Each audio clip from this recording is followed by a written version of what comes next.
Bismillahirrahmanirrahim. Assalamualaikum warahmatullahi wabarakatuh. Alhamdulillahirabbil alamin. Wassalatu wassalamu ala asyrafil anbiya'i wal mursalin wa ala alihi wa sahbihi ajmain. Subhanaka la ilma lana illa ma 'allamtana innaka antal alimul hakim. Rabbi shrah li sadri wa yassir li amri wahlul 'uqdatam min lisani yafqahu qawli. Amma ba'd. Alhamdulillah ala nikmatil Islam. Alhamdulillah ala nikmatil iman wa kafa biha min ni'mah. Alhamdulillah, segala puji bagi Allah Subhanahu wa taala yang mempertemukan kita, yang mendudukkan kita, yang ngasih kita kesempatan, yang ngasih kita kesehatan, yang ngasih kita umur panjang, yang ngasih kita segala macam nikmatnya. Yang utama adalah nikmat Islam dan juga nikmat iman, serta nikmat istiqomah di dalam Islam dan iman. Imam Ghazali di dalam kitabnya, beliau di awal pembukaan dari kitab Bidayatul Hidayah, beliau mengatakan, Qul innal huda hudallah. Katakan wahai Muhammad, sungguh hidayah itu semuanya adalah milik Allah. Qul, katakan wahai Muhammad, innal huda hudallah, bahwasanya hidayah itu datangnya dari Allah Subhanahu wa taala. Jatah enggak, istilahnya enggak bisa diukur pakai deket atau jauh, enggak bisa diukur pakai tua atau muda, enggak bisa diukur pakai sehat ataupun sakit, enggak bisa diukur dengan apapun. Tapi yang namanya hidayah, kalau Allah Subhanahu wa taala pengen ngasih jatah kita hidayah, itu adalah hadiah dari Allah Subhanahu wa taala. Dan itu juga adalah petunjuk. Hudan adalah petunjuk yang menunjukkan bahwasanya Allah Subhanahu wa taala pengen kita jadi orang baik, pengen kita kumpul baik, pengen kita dikumpulkan di barisannya orang-orang yang baik, di dunia sebagai pertandanya, di akhirat sebagai realisasinya. Realnya adalah di akhirat. Di sini hanya pertanda-pertandanya saja. Kalau kita diizinkan sama Allah Ta'ala sholat, kalau kita diizinkan Ramadan kemarin full untuk bisa puasa, kalau kita diizinkan dikasih kesempatan bisa taraweh, bisa tadarusan, bisa hataman, bisa datang kajian, bisa belajar dan lain sebagainya, itu adalah tanda-tanda kecil yang menunjukkan kalau Allah Ta'ala ini cinta sama kita, senang sama kita, pengen memasukkan kita di dalam golongan orang-orang yang baik. Karena yang namanya hidayah ini, hidayah ini punyanya Allah. Siapa yang Allah Ta'ala pengen kasih, dikasih. Yang ndak pengen dikasih sama Allah Ta'ala, sedekat apapun, sengerti apapun, sefaham apapun, yonda entuk hidayah. Ulun sering kali menceritakan tentang Abu Jahal. Abu Jahal itu setiap kali ayat turun kepada Nabi Muhammad SAW, dia termasuk orang pertama yang pengen dengarkan dan menghafalkan. Pengen dengarkan dan menghafalkan. Tapi ternyata pengertiannya ini, kefahamannya ini tidak dibarengi dengan hidayah dari Allah Subhanahu wa ta'ala. Maas Maria boleh jauh di Jakarta sana, tapi hatinya terikat sama majelis ini. Dan keberkahan dari suatu majelis itu tidak harus banyaknya orang, tidak harus banyaknya personil yang ada di sini, tapi keistiqomahannya yang bisa membawa kebaikan sampai nanti, sampai nanti, keberkahannya, kualitasnya bukan kuantitasnya, kualitas bukan kuantitas, bukan banyaknya orang, bukan banyaknya personil, bukan banyaknya orang, bukan ramenya majelis, bukan. Makanya ulun diajarin sama abine dari awal, mau yang ngaji 1 orang, 2 orang, 10 orang, 20 orang, 200 orang, 300 orang, bahkan 1000 orang sekalipun, luruskan niat, luruskan pandangan, luruskan apa yang ada di dalam hatimu. Karena hal ini, kesempatan semacam ini, Enggak semua orang dikasih kesempatan tersebut dan enggak semua orang dikasih jatah tersebut. Cara untuk bisa istilahnya agar apa yang Allah Ta'ala karuniakan kepada kita ini bisa langgeng, dilihat, dipandang sebagai bentuk usaha kita mengikhlaskan segala sesuatu, lakukan istilahnya dengan keadaan yang sama. Jadi ulun secara pribadi mau yang dengerin 1 orang, 2 orang sama 200 orang, ndak enek bedane. Ndak ada bedanya sama sekali. Kenapa? Karena ini yang butuh bukan cuman orang-orang. Saya sendiri secara pribadi butuh untuk ngajar. Seperti seperti yang dikatakan oleh Allah Subhanahu wa taala di dalam Al-Qur'an. Allah Subhanahu wa taala mengatakan, Innallaha astafa Adama wa Nuhan wa ala Ibrahima wa ala Imran 'alal alamin. Ketika Allah Ta'ala mengatakan saya ini, Allah Ta'ala itu memilih dari sekian banyak makhluk, dari sekian banyak manusia yang diciptakan sama Allah, dari sekian banyak ruh yang Allah Subhanahu wa taala ciptakan, ada di antara mereka manusia-manusia pilihan. Innallaha astafa Adama wa Nuhan. Allah Ta'ala milih Nabi Adam, milih Nabi Nuh. Setelah itu ditambahi wa ala Ibrahim wa ala Imran 'alal alamin. Allah Ta'ala juga milih keluarganya Ibrahim dan milih keluarganya Imran. Keluarganya Ibrahim, keluarganya Imran. Kenapa di awal ketika Allah Ta'ala nyebutkan Nabi Adam cuman disebut Adama wa Nuhan, Nabi Adam, Nabi Nuh. Tapi begitu nyampe Nabi Ibrahim, ala Ibrahim, keluarganya Ibrahim, keluarganya Imran. Kenapa kok bisa seperti itu? Karena hidayahnya Allah itu terserah Allah. Mau yang dikasih cuman 1 orang di keluarga itu jadi orang baik, dia tetap dipandang baik oleh Allah Subhanahu wa taala. Meskipun anaknya seorang pembunuh, meskipun korbannya adalah adiknya sendiri, tapi Nabi Adam adalah orang yang dikasih hidayah luar biasa besar, dikasih iman Islam luar biasa banyak, dikasih keistiqomahan di dalam ibadah begitu luar biasa. Ndak ngaruh punya anak siapa, punya istri siapa, punya keturunan kayak apa, selama dia orang baik, dia akan tetap baik di sisi Allah Subhanahu wa taala.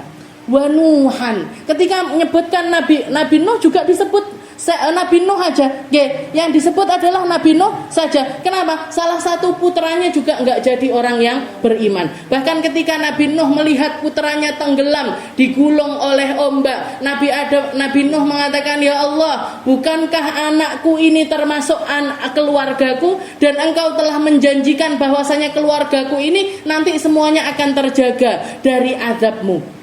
Apa jawabannya Allah Ta'ala? Allah Ta'ala mengatakan, innahu laisa min ahlik, innahu amalun ghairu saleh. Dia bukan lagi anakmu. Terputus hubungan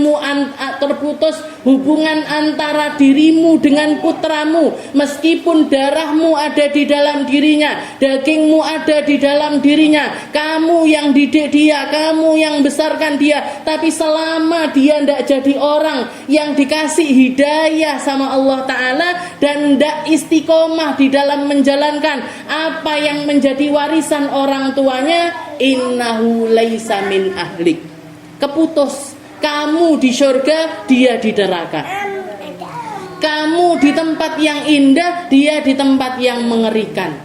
Kayak gitu, Jadi yang kita usahakan di sini, yang diusahakan sama kita di sini, ketika kita dihadirkan di sini, ini nunjukkan kalau Allah Ta'ala itu ngasih hidayah sama kita, ngasih langkah sama kita, ngasih jalan untuk kita, ngasih pemahaman untuk kita, titipan-titipan hidayah ini tadi, gimana caranya kita untuk menyempurnakannya, piye carane ben sempurna, gimana caranya kita mensyukurinya, gimana kita memahami tentang makna hidayah itu sendiri. Karena hidayah ini kalau ndak digenggam,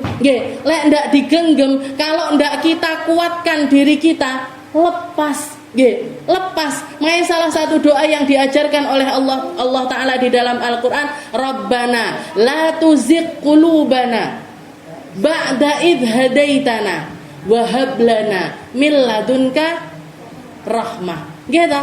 Rabbana la tuzigh. Ya Allah, ini hidayah ini sudah ada di dalam hati. Ya Allah, keindahan ini ada di dalam hati. Titipan-titipan baikmu ini sudah ada di dalam hati saya. Ada sabar, ada syukur, ada istiqomah, ada nikmat di dalam ibadah, ada sholat, ada puasa, ada sedekah, dan lain sebagainya. Maka la tuzigh, jangan dicopot ya Allah, jangan dilepas ya Allah. Saya ini jadi ahli majelis, jangan dilepas dari orang-orang majelis. Saya ini orang masjid, jangan dilepas dari keadaannya saya yang jadi ahli masjid. Saya ini orang yang ngaji, belajar Al-Quran, jangan dilepas dari orang-orang yang istiqomah baca Al-Quran. Saya ini ahli sedekah, jangan engkau lepas dari golongan orang-orang ahli sedekah. Rabbana la tuzigh qulubana ba'da idh hadaitana. Setelah hidayah itu sudah pernah hadir di dalam hati saya, jangan pernah dicabut. Yang sabar, tambahi sabarnya ya Allah. Yang syukur, tambahi syukurnya ya Allah. Yang nerimo, tambahi nerimonya ya Allah. Yang baik ibadah saya, perbaiki, tambahi, tambahi, jangan dikelongi ya Allah. Rabbana la tuzigh qulubana ba'da idh hadaitana. Itu yang diajarkan oleh Allah Subhanahu wa taala. Dan di akhir Allah taala mengatakan wa ala Ibrahim wa ala Imran 'alal alamin. Ala Ibrahim. Kenapa kok ketika mengatakan Nabi Ibrahim yang disebutkan adalah keluarganya Ibrahim? Keluarganya Ibrahim. Di dalam ayat yang lain Allah Ta'ala mengatakan wa idzi betulia Ibrahim rabbuhu bikalimatin fa'atammahun. Yang bikin Nabi Ibrahim ini dipilih dirinya. Bukan cuma dirinya yang dipilih, keluarganya juga dipilih, anak cucunya juga dipilih. Dipilih. Kenapa kok bisa seperti itu? Wa idzi betulia Ibrahima Rabbuhu bikalimatin fa'atammahun. Salah satu hal yang bikin Allah Ta'ala milih Nabi Ibrahim dan keluarganya karena karena Nabi Ibrahim, karena beliau begitu dapat hidayah, begitu dapat kesempatan, begitu dapat modal yang bisa dibikin nyari muka di hadapan Allah Ta'ala, semuanya disempurnakan. Beliau menyempurnakan semua yang jadi modal diri untuk nyampe kepada Allah Ta'ala. Mulai dari umurnya diwakafkan untuk Allah, lisannya dipakai berzikir selalu kepada Allah, ilmunya disampaikan dengan sepenuh hati kepada umatnya, istrinya dipakai jalan untuk nyari ridhonya Allah, anak-anaknya semuanya dihibahkan. Bahkan ketika Allah Ta'ala memerintahkan beliau untuk nyembelih putranya yang dinanti-nanti puluhan tahun sekalipun, beliau ndak gogreh, ndak nengok sana nengok sini, ndak nanya sana nanya sini, ndak. Selama itu perintah dari Allah Ta'ala, dihunuskan pedangnya, beliau sendiri yang ngasah pedangnya untuk menggal putra satu-satunya. Anaknya dikorbankan, dirinya dikorbankan. Dikatakan ketika beliau berdakwah, setelah itu dapat perlawanan dari Raja Namrud, akhirnya harus dibakar di dalam api sekalipun ketika mau dilemparkan. Jadi beliau dilemparkan pakai ketapel besar untuk masuk di tengah lautan api. Di tengah jalan ini malaikat Jibril mampir nanya kepada Nabi Ibrahim, ya Ibrahim, wahai Ibrahim, apakah kamu perlu bantuanku wahai Ibrahim? Tak bebaskan kamu, ayo tak lepaskan ikatanmu, tak bawa kamu ke tempat yang aman. Katanya Nabi Ibrahim, amma minka fala. Kalau bantuan itu darimu pribadi, saya tidak butuh. Kalau itu bantuan darimu pribadi, saya tidak butuh. Tapi kalau bantuan itu kamu diperintahkan oleh Allah Ta'ala untuk menyelamatkan diriku, maka silahkan selamatkan diriku. Tapi enggak usah. Karena saya tahu ketika Allah Subhanahu wa taala menakdirkan saya untuk masuk di tengah kobaran api tersebut, ada pesan-pesan yang ingin Allah taala sampaikan kepada umat. Saya jadi wasilahnya, dan selama saya berlindung kepada Allah taala, saya tidak perlu risau mati hidup saya di tangan Allah. Lek awake dhewe Bu sing ditawani. Yo, saiki. Lepaskan saya sekarang juga. Nggih. Kita lagi ribut, nggih. Istilahnya pas repot, atau kita lagi butuh bantuan orang, tahu-tahu ada orang nawarkan bantuan, kan enggak perlu nanya. Istilahnya repot mau dibantu, seneng kan kita dibantu. Apalagi ini antara hidup dan mati. Bantuan antara hidup dan juga mati. Nabi Ibrahim ketika yang nawarkan itu adalah malaikat Jibril, dan itu dari pribadinya malaikat Jibril, bukan atas perintah dari Allah Subhanahu wa taala. Katanya Nabi Ibrahim, amma minka fala. Kalau dari kamu bantuan itu saya enggak butuh. Kalau bantuan itu dari Allah Subhanahu wa taala, silahkan selamatkan saya. Pada akhirnya apa? Beliau masuk ke dalam kobaran api tersebut kurang lebih 40 hari, Allah taala yang menyelamatkan. Ya nar, kuni bardaw wa salaman ala Ibrahim. Wahai api, jadilah dingin dan jadilah menyelamatkan untuk demi Nabiullah Ibrahim. Demi Nabiullah Ibrahim, sing nyelametne Gusti Allah. Yang nyelamatkan Allah Subhanahu wa taala. Kenapa? Fa'atammahun. Ini yang dikatakan wa idzibtuliya Ibrahim rabbuhu bikalimatin fa'atammahun. Karena Nabi Ibrahim ini setiap hal yang datang berupa cobaan atau apapun yang menimpa pada beliau memilih untuk menyempurnakannya. Risalah agama disampaikan secara sempurna. Ibadahnya disempurnakan, tawakalnya disempurnakan, ikhtiarnya disempurnakan, syukurnya disempurnakan, sabarnya disempurnakan, semuanya disempurnakan oleh Nabiullah Ibrahim. Ini yang perlu jadi catatannya kita. Ndak penting majelis ini banyak orang, ndak penting. Sing penting kita yang duduk di sini ini bisa menyempurnakan majelis ini. Bisa menyempurnakan majelis ini. Ya Allah, saya niat setiap Sabtu 2 minggu sekali duduk belajar ngaji, dimulai dengan baca hizib dan lain sebagainya. Ya Allah, la tuzigh, kasih kesempatan ini selama-lamanya untuk saya sampai akhir hayat saya, sampai saya diambil sama Allah Ta'ala. Jadikan saya bagian dari majelis ini. Jadikan saya bagian dari orang-orang yang berjuang di sini. Jadikan saya bagian dari orang-orang yang nyari pandangan dan juga nyari ridho dari Allah Subhanahu wa taala, wasilah dari tempat ini. Wasilah dari tempat ini. Makanya mugi-mugi kita semuanya diikhlaskan sama Allah taala. Dikasih ketulusan, dikasih kuat, sehat, jasmani, rohani. Yang utama adalah ruh kita. Semoga disehatkan selalu, semoga diistiqomahkan selalu, semoga dituluskan selalu. Apapun yang bisa kita perjuangkan untuk demi majelis ini, kita perjuangkan. Dimulai dari langkah kita, dimulai dari perjuangan-perjuangan yang berupa material ataupun juga jasa dan lain sebagainya, kita diayai bareng-bareng, diangkat bareng-bareng, diramekan bersama-sama. Masalah Allah Ta'ala mau ngasih jatah berapa orang yang mau duduk di sini terserah Allah. Mau 10 orang, mau 20 orang, mau 100 orang, itu yang ada di majelis kemis ulun apa yo njaluk sing teko sampai wong 200. Kemarin sampai kedandapan sing bagian konsumsi ordernya 170, yang datang 250. 200. Siapa yang ngundang? Nggak ada yang ngundang, ulun dia nge-share undangannya ya biasa kayak majelis-majelis yang lainnya. Yang datangkan Allah. Yang datangkan Allah, yang gerakkan hatinya mereka Allah. Kajiannya mirip-mirip dengan kajiannya ulun yang lain-lain. Jadi istilahnya nggak penting. Istilahnya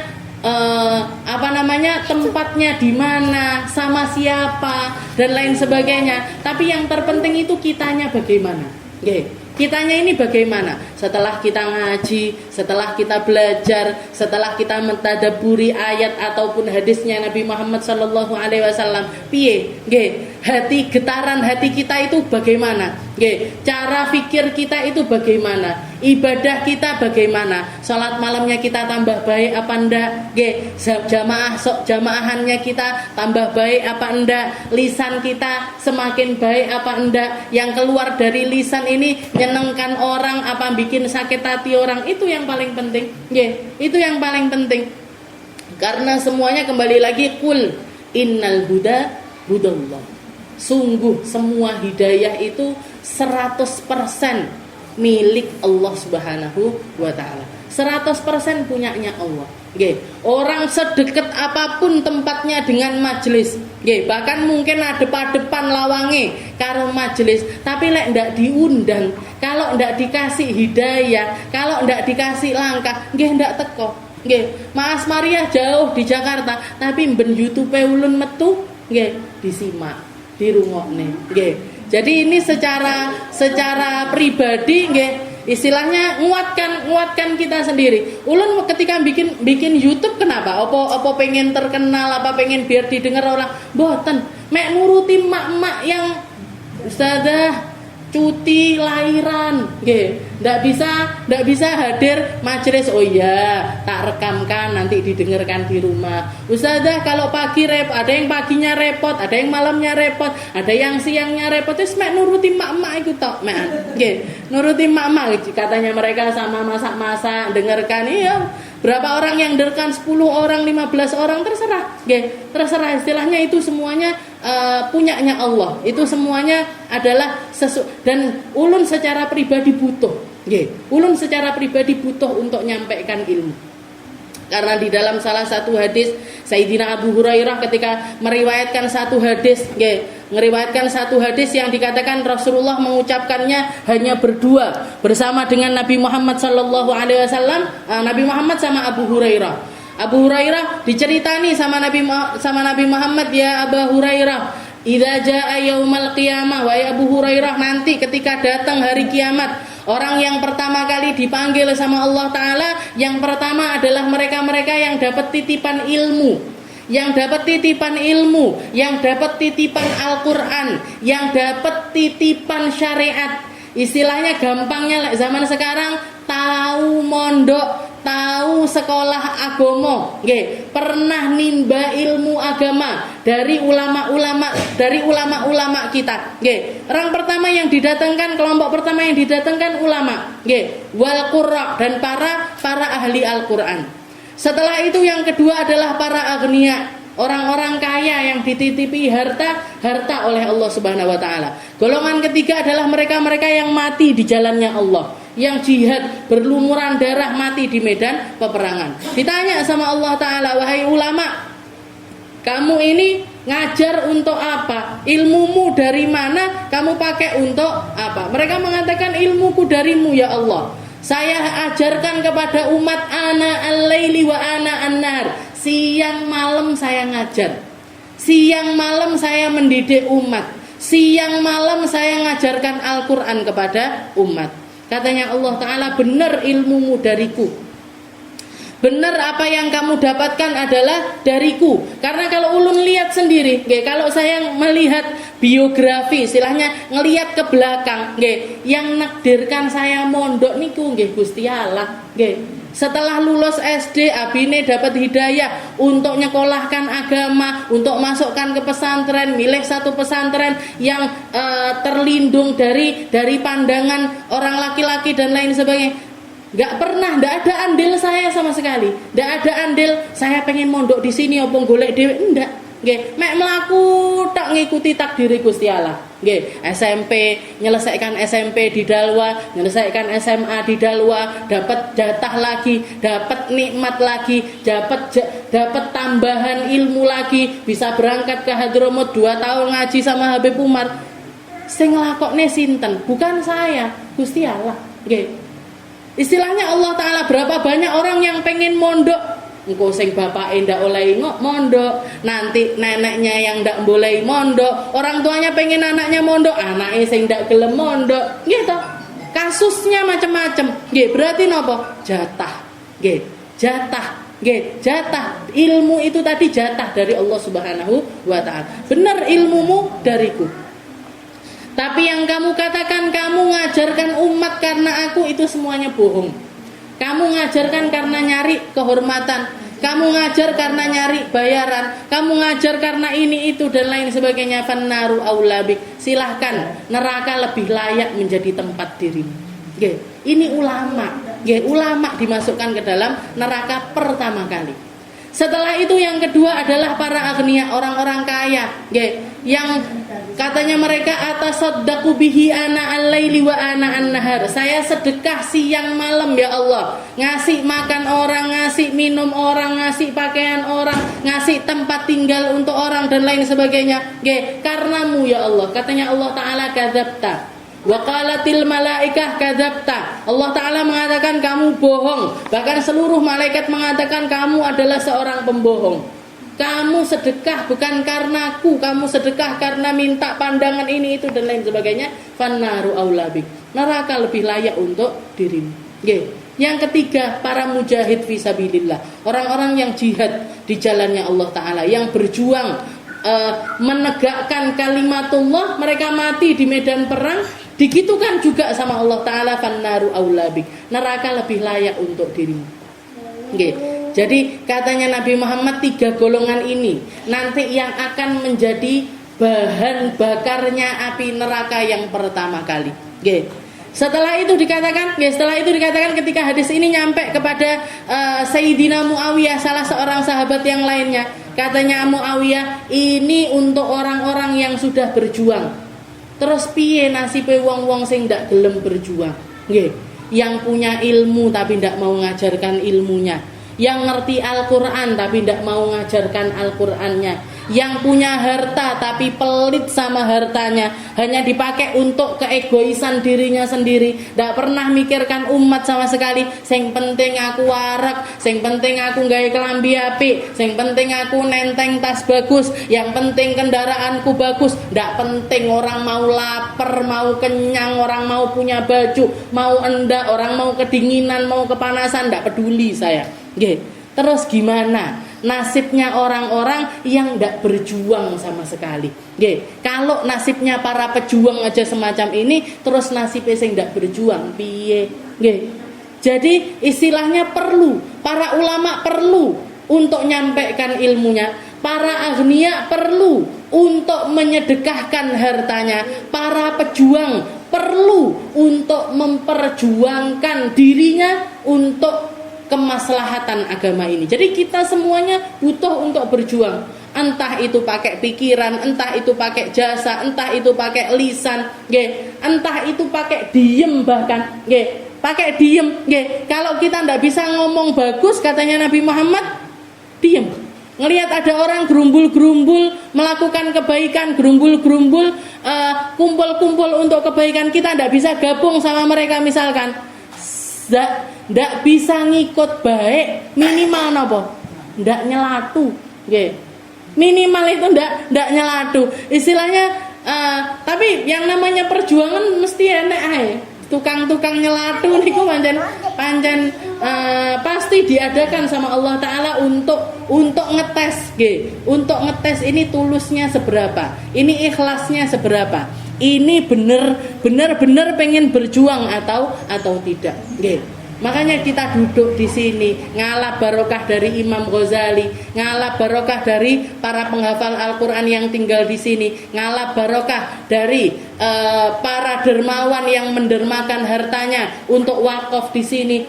Kita nyari barokah, kita jalan bareng-bareng, nutupi segala macam yang bisa menyempurnakan perjuangannya kita kepada Allah Subhanahu wa taala. Ujungnya apa? Ujungnya surga. Jadi sing mikir ya muga-muga mlebu surga, yang ngajar muga-muga ya mlebu surga, yang dengarkan muga-muga ya mlebu surga. Bukan cuman kita saja tapi anak cucu kita dijaga. Semoga mereka juga jadi orang-orang yang ahli sujud, ahli sedekah, ahli puasa, orang-orang yang genggam syariatnya Nabi Muhammad sallallahu alaihi wasallam. Jangan sampai ada yang terputus. Tapi ini tadi, gimana caranya biar mereka ini juga jadi orang-orang pejuang-pejuang semacam ini? Fa'atammahum. Kita perlu menyempurnakan. Kita perlu menyempurnakan rumah tangga kita. Kita perlu menyempurnakan pendidikan kita ke anak-anak. Kita perlu menyempurnakan cara pandang kita. Kita perlu menyempurnakan ilmu kita. Kita perlu menyempurnakan rumah kita. Kita perlu menyempurnakan diri kita masing-masing agar apa yang kita perjuangkan ini hasilnya juga akan maksimal dari Allah Subhanahu wa taala. Ikhtiarnya dipolne, silahnya ngoten. Ikhtiarnya dipolne. Masalah nanti dapat jatahnya dari Allah taala itu seberapa, itu terserah Allah.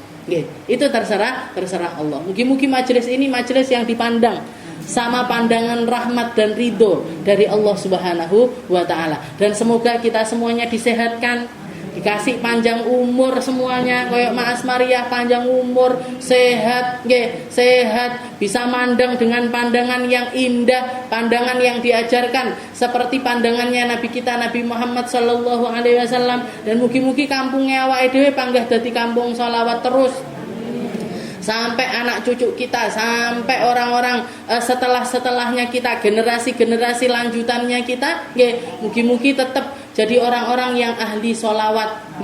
Hadiahnya Allah Ta'ala untuk kita itu banyak sekali. Privilege yang Allah Ta'ala berikan kepada kita ini luar biasa besar. Kita dikasih orang tua yang solih solihah. Kita dikasih orang tua kita yang ngasih warisan itu warisan yang bagus. Diwarisne dibak, diwarisne dalail khairat, diwarisne maulid habsyi dan lain sebagainya. Dan lek sing diwarisne ini tayupan, dangdutan, reokan dan lain sebagainya.